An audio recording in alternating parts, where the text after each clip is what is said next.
We have a quorum. Let's see if we get an applicant.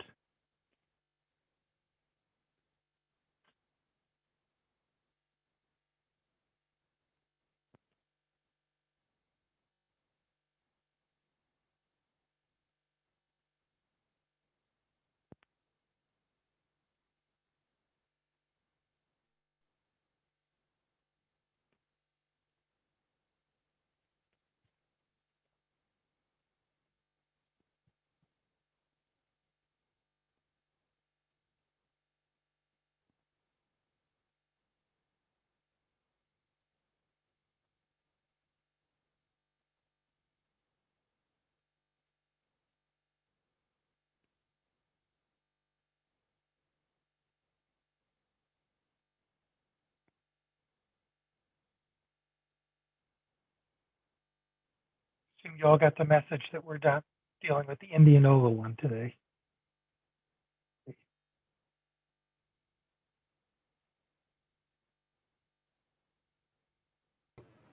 Although both are actually on Indianola, surprisingly. Okay, Chase Raft, the one that's formally on.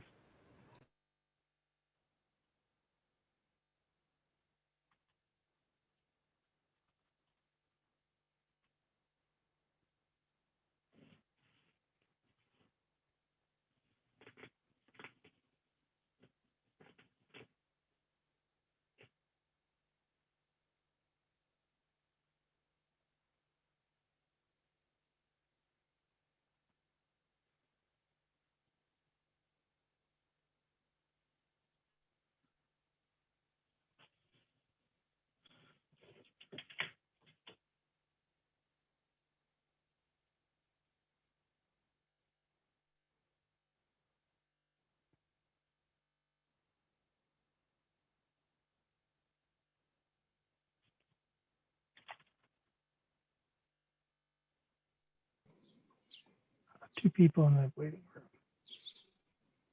Here's our applicant, I believe. Apparently the Vaxamillion winner is being announced right now, 7:29. I'm sure one of our family members will let us know. Yeah.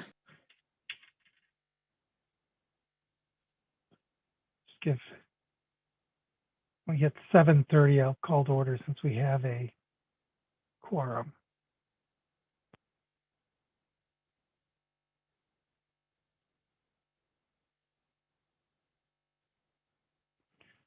Okay, we've now hit 7:30, so this I'm Steve Hardwick, the chair of the Clintonville Area Commission Zoning and Variance Committee. I'm going to call the meeting to order.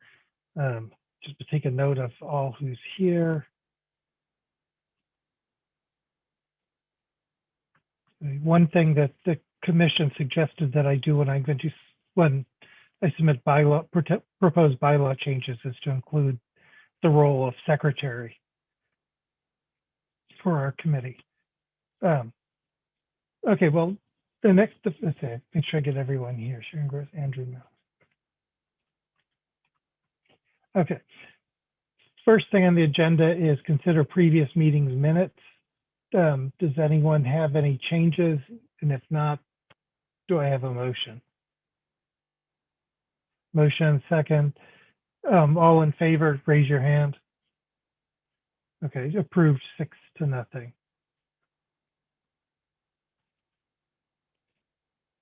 Okay, as I make it official on the record, the applicants for 3632 Indianola wanted to asked last night to table for a month.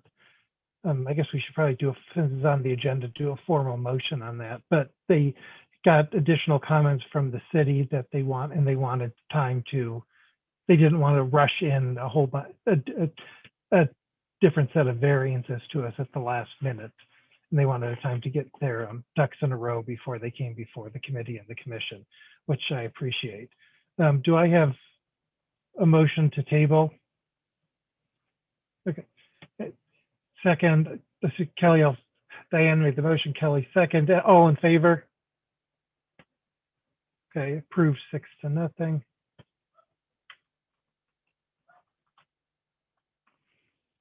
Okay, now we're on to Chase Road, 636 Chase Road. The owner whistle stop holding in order to use the property as, and I'll let them describe what they want to use the property as. They seek a variance from the provisions of R2 residential district use, the landscaping provisions, the aisle rules, and the parking setback line. And I did not give it, I was not any more specific in the agenda than that, because I didn't want to misrepresent what you were asking for. So I wanted to give you the chance to explain what you're looking for. And then the way we do this is you do your presentation, then we have questions from the committee. Then we allow questions from the public if there are any, and there aren't any right now, but I also checked my email. Oh, here's Judy Minister is in the waiting room, another committee member. But then I'll check my email, see if there are any comments, and then we go back to any final discussion among the committee members. So, Mr. Ferris, you have the floor. Okay, thank you. You can screen share if you need to. I'm sorry, what's that? You can screen. Do you want me to say you can screen share? Do you have anything to share? I don't think that we need to, unless people want to look at something more than was in the application. The building itself, it's a fairly simple site. The building has never been used for anything other than commercial purposes. Long ago, it was a convenience store. It changed hands some time back and became a daycare center, and has been a daycare center for quite a few years up until this particular application. The pending application is for use of the facility as a wellness center. And I'll let Barb tell you a little bit more about that once I finish with the preliminary information. But the building itself is situated in such a fashion that it is close enough to Chase Road that with the parking lot in the front as it is, the variances are needed to permit the parking lot in the front, which is not, it's within the setback line. And then to permit the variances for the aisle, and the parking spaces should be fine. They've had as many as 10 spots in that facility in the past. There are currently 6 spots that are marked, but the plan would be to mark a 7th spot, which would be within the 1 spot per 250 square feet for this type of facility. So the parking should not be an issue. We also addressed the landscaping, the building, that some shrubs can be planted in to give some buffer between the street and the parking itself. The height on those is limited by City of Columbus to 2.5 feet. So that's what the applicant will be looking to install there. And then we also on the application had some information regarding bike racks that we're planning on putting on the east side of the building, which is the Indianola side. This particular site is also served by the bus line, and it's nestled within a neighborhood. So it's the northeastern most corner of the Clintonville Area Commission's zone, but it's in that Selby Boulevard neighborhood that's just to the west of the railroad tracks there, north of Lincoln Avenue. So it's very walkable, it's very bikeable, and it's got public transit serving it as well. So it checks all those boxes as well. The buffer between the building itself and the residences behind it has always been there. So the applicant would be looking to maintain that in the same fashion. There's a fence there now. There are shrubs there as well. So there's an adequate amount of buffering between the applicant's property and the residences behind it.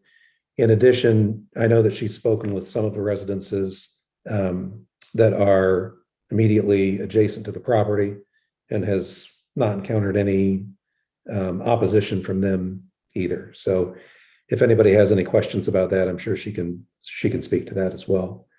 And I believe that that covers all of the primary points for this property. There won't be any changes to the exterior. This has become somewhat of a landmark building for that area. I grew up in Worthington, and I've driven past it since I was a child, and it's always looked as it looks now. So there are no plans to change that. It'll maintain the same exterior. The plan for signage is on the front of the building there in the past, and we don't anticipate there being any change in that or any adverse effects to the residences surrounding the property. Except I'm going to paint it blue. That's it. Painting it blue. Okay. Okay. Yeah, I'm going to paint it. I'm going to make it look nicer, I think, I hope, with some additional landscaping up toward the building, paint and update the shutters, but it'll still maintain its, basic structure. So I'm Barb Sinclair, and I'm a psychologist, and I've been in private practice for some 20 years now. I see adults, mostly individuals and couples. And my intention for the building is to, at least in part, move my practice there, but also expand to include some small group work and to expand it into a wellness facility so that I can get some people in there to teach yoga and to maybe Pilates, some meditation work. And so the space inside is big and open. So I'll keep that as sort of a studio space. So in the backyard as well, it's got a big backyard, and it's got a lot of trees, and I think it'll be a nice space for some meditation space and therapy space back there. It needs some work, certainly, to take out some of the, invasive honeysuckle and whatnot, but I could do a walking labyrinth back there and whatnot. But that's my general intention for it, to have it be a wellness studio.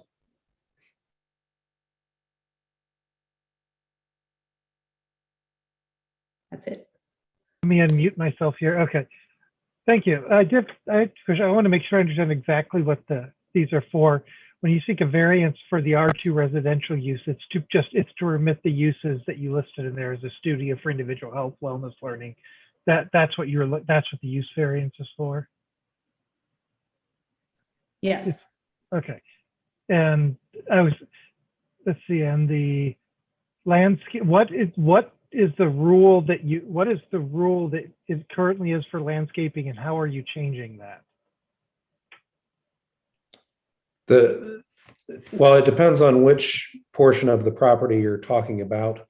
The primary issue for Columbus is the buffer between the parking and the road.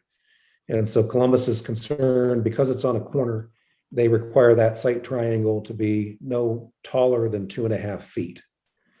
So that's the big one.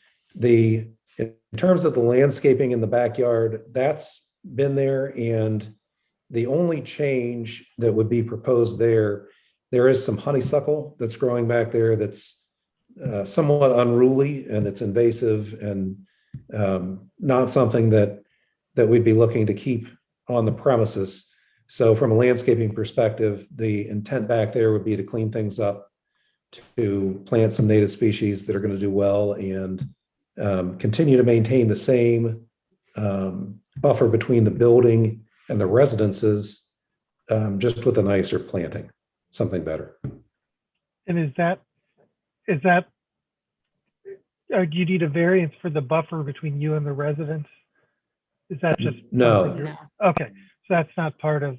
So the variance is because you normally would need a higher hedge, a higher barrier. You want to keep it down to 2.5 feet because the city says. Yeah, the one thing that we saw. Yeah, the one thing that we saw from the commission is a trend toward the 4-foot buffer, and that's the one thing that Columbus won't permit. Columbus won't permit, and in fact, that they've made it very clear they want it 2.5 feet in the front for that triangle of sight for the traffic. That's fine. Yeah, I'm not criticizing. I just want to make sure I understand what they're doing, so normally it'd be higher. You want to, because safety comes before buffering. I think I understand that. And let's see, the aisle. Can you explain what the aisle variance is?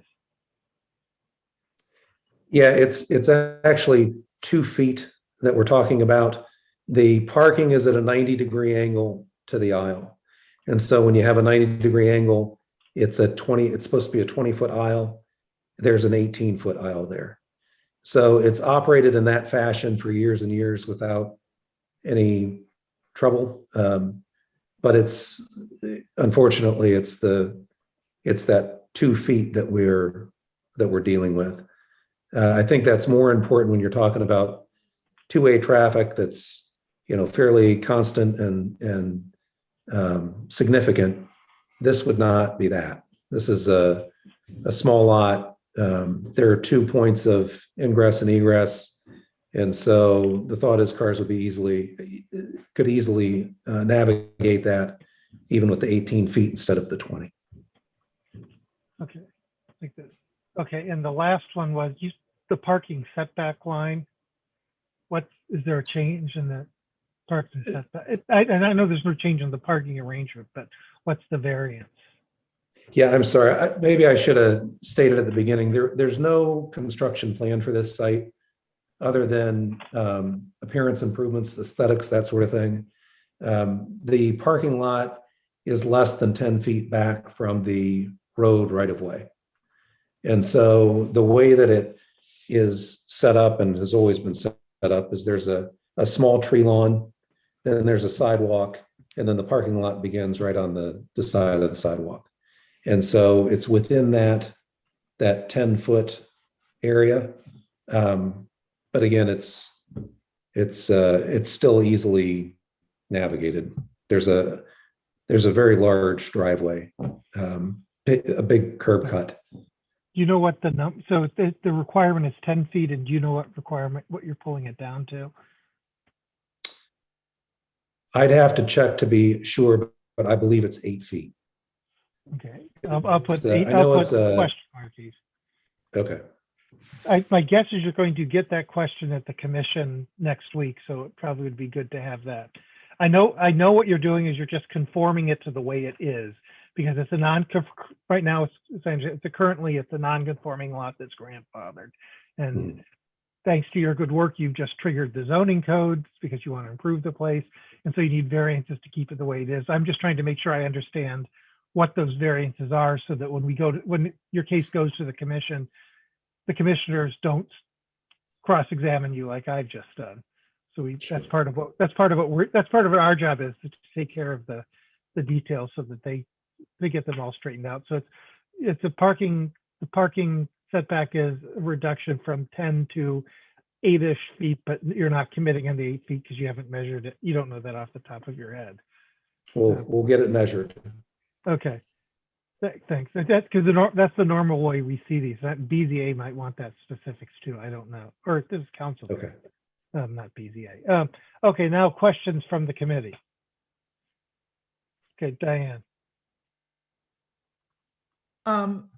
Is this currently zoned commercial or residential? It's currently zoned residential 2 with a variance that was granted some time ago. And it's been subject to variance since the time that it was built. It's never been a residence, and it wouldn't be suitable to be a residence as it stands. So this would this then be not rezoned? It would just be a use variance as commercial. Instead of changing the zoning, you're changing the use variance. So it's R2. That's right. Yeah. Okay. That's all. Yeah. I know that's confusing, but no, I get it. I just wanted to be sure what I was talking about. Thank you. Yeah, this would essentially be a continuation of the existing variance, but because the property changed hands, it's necessary I suppose, renew the variance. Okay. Thank you. Mhm.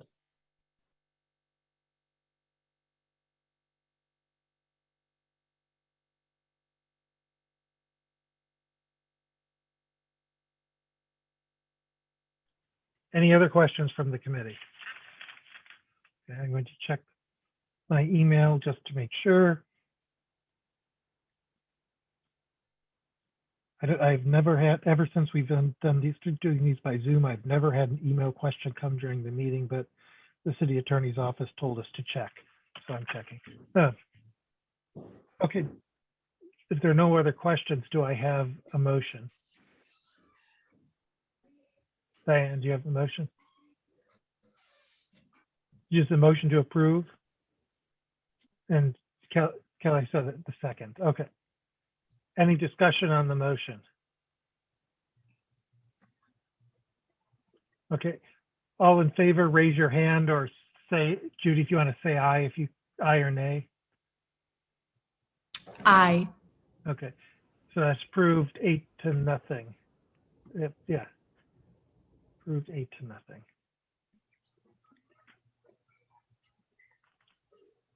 Seven. That's seven. Seven. Not But it's 7 including me, 8 including me. No. No, it's not. Oh, I see. I'm counting myself twice. You don't get 2 votes, Steve. Thank you for catching that. Well, then you go on to the commission next Thursday. They start at 7 o'clock. I don't know where you will be on the agenda. But I don't know where they will put me on the agenda. Usually it's 7:45 to 8 o'clock when they get to this, but if I'm sure if you wait to 7:45 to show up, that'll be the one day they got to it at 7:30. So if you have any questions, BJ White will be the chair. She runs that meeting, but I'll see you on Thursday then. Okay, thanks Thank very you. much. Thank you. Thank you very much for improving. Sure. Okay. Now, anything else from the committee? Do I have a motion to adjourn? Any objection? Okay, we're going to adjourn the committee at 7:49. Thank you all for coming. Thanks. See ya. Thank you, everyone.